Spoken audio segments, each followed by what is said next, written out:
I'm Ankita Pokharel. In today's video, we're going to do reading and grammar section on the topic getting information. Let's begin the class now.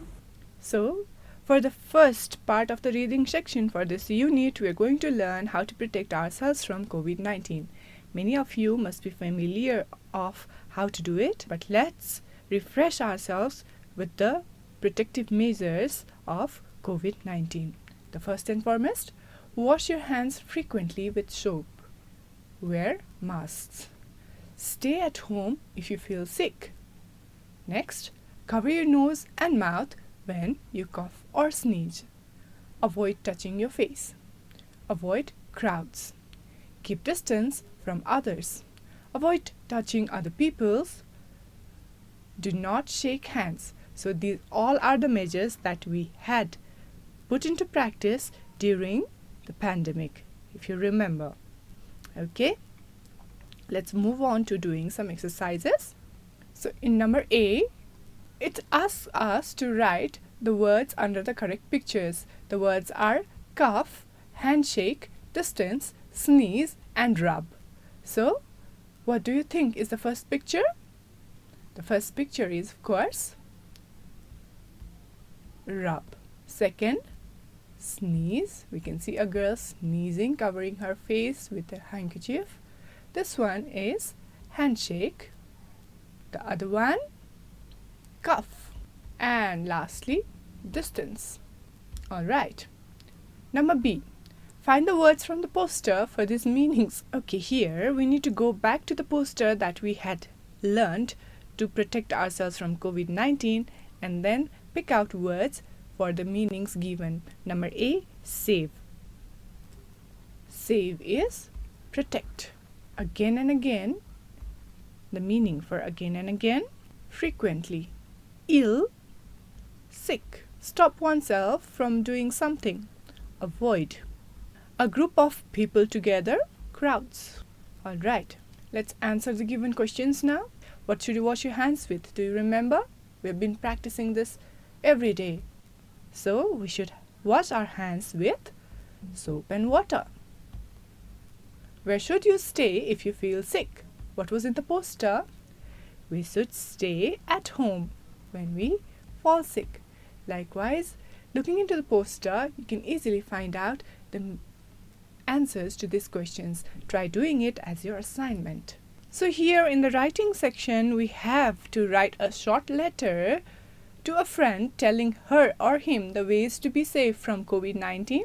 Use the reading text above as a guide. So you need to go back to the poster, the reading text, and then try filling it the rules. Here they have begun with writing down the address and date, the person you're writing the letter to. Next it reads as, "Hi, how are you? I'm okay here.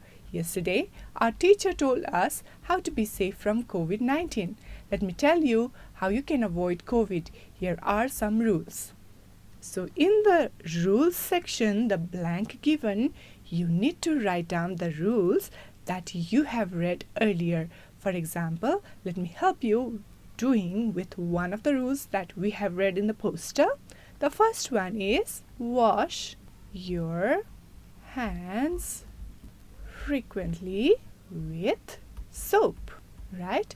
Likewise, through the poster, you can fill in the other rules here. You can compile 2 to 3 rules in one sentence and then shorten it up to make it easy to understand. Here, you need to write down your name and the letter ends like this way.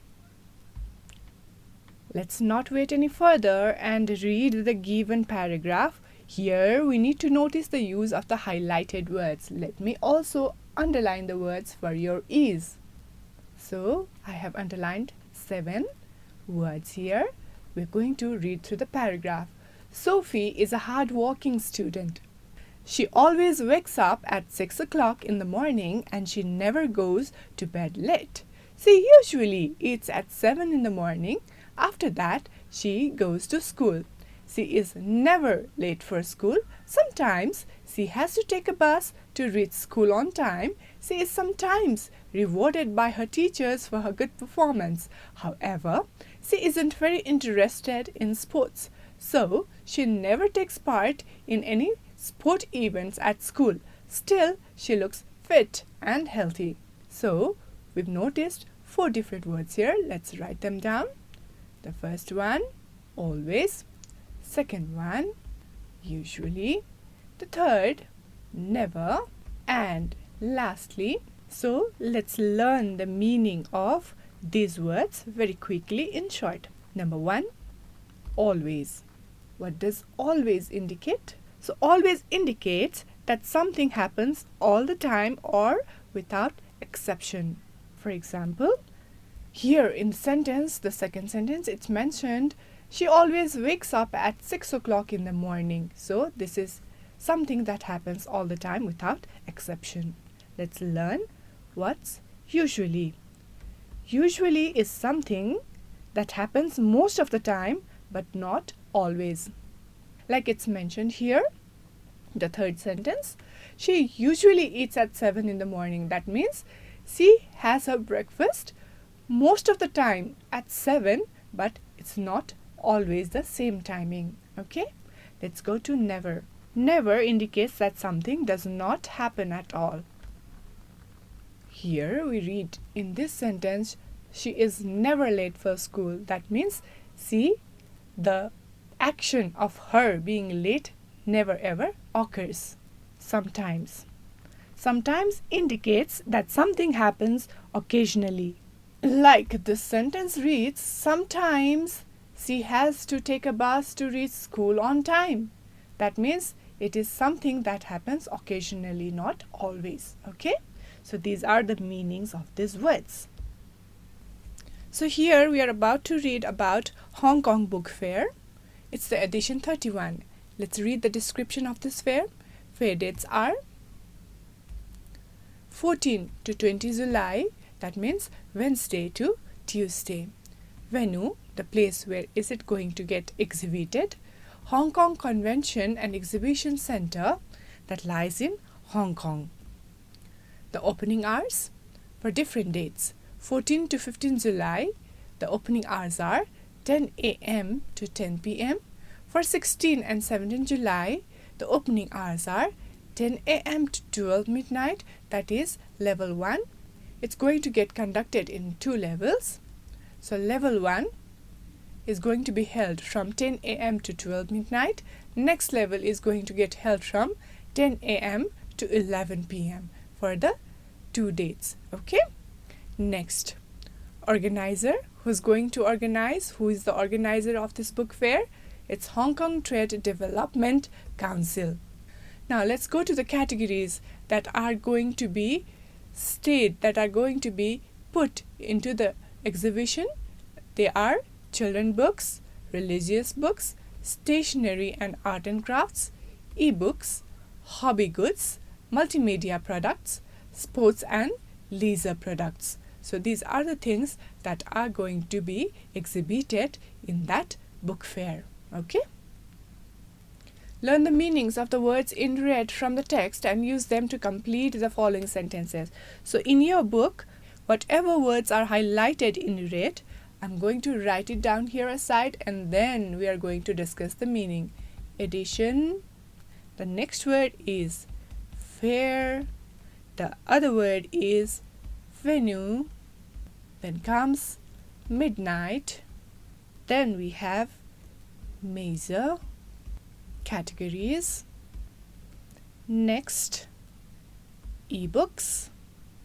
Next, e-learning, multimedia, and lastly, leisure. So let's first quickly discuss the meaning of the word edition.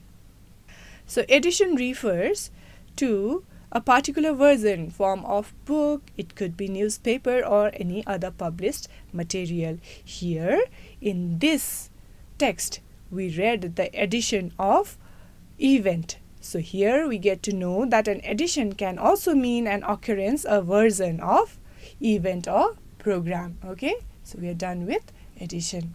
Fair. The meaning of fair? it's a gathering for entertainment or any kind of exhibition. So we are done with the meaning of fair. Let's go to venue. So venue is the place where an event or activity happens. Midnight.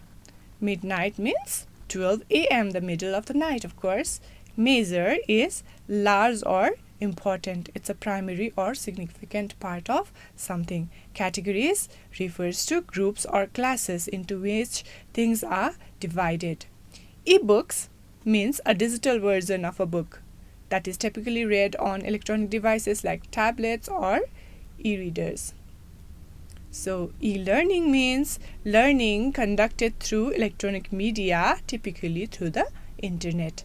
Multimedia is the use of different forms of media such as text, audio, images, video, etc.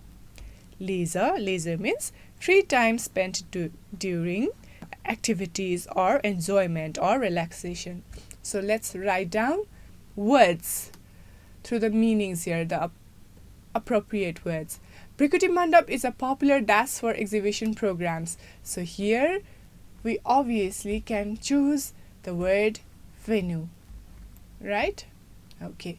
The second dash of the Kathmandu Book Fair ended on 28 June 2022. So here we pick out the word edition and keep here. I participate in different sport dash in my school program. So next we choose categories and put it here. The traffic jam is a dash problem in Kathmandu. So next, Major goes here. I went to sleep late yesterday. It was nearly. And lastly, we have midnight that goes here. Okay. Now students, as you see in the second part of the exercise, we have answered the following questions. Here, I want you to go back to the text, read about the exhibition, and then do the given exercises as your assignment. Now we have to fill in these sentences, the gaps, with was or were in exercise A. Let's try doing it together. Look at the text in reading 2 again and complete the sentences below with was or were. That means we go to read the exhibition part of Hong Kong Trade Development Council. Okay, it dash the 31st edition of the book fair. So of course we know the use of was. Was is used for expressing the past things and is used for singular, right? Were is used for plural. So it was the 31st edition of the book fair. It again was. The organizer again, since it's singular, all of these singular, so was. There were. See, different major exhibit categories means plural, so we chose were here. Let's quickly go to number B. Study the following sentences and underline the past forms of the verb be in them. So, here, Kisan was a good boy in his childhood. The parents were, see, I'm underlining as I'm reading through. I was very nervous. Were all of them present in the meeting? Who was not there yesterday? So I have underlined the past forms of the verb be in the sentences given. Now rewrite these sentences using was or were. I'll be doing only 2 of these and the remaining is going to be your assignment. Jamuna be at the supermarket last Saturday. Just learn the technique of how you do it. Jamuna. Is Jamuna singular or plural noun? Singular, so we use was. Jamuna was at the supermarket last Saturday. Alright, let's go to number B then. The children be respectful to their teachers. Since we are rewriting these sentences in past forms, we either use were or was. So Children being plural, we write it as the children were respectful to the teachers. Alright, here you got to have an idea of how to rewrite the sentences given using was or were, and the remaining is your assignment. How did your class go today? If you have any suggestions or feedback, feel free to reach out to us at learning@dearwalk.edu.np. See you in the next class with another lesson. Thank you.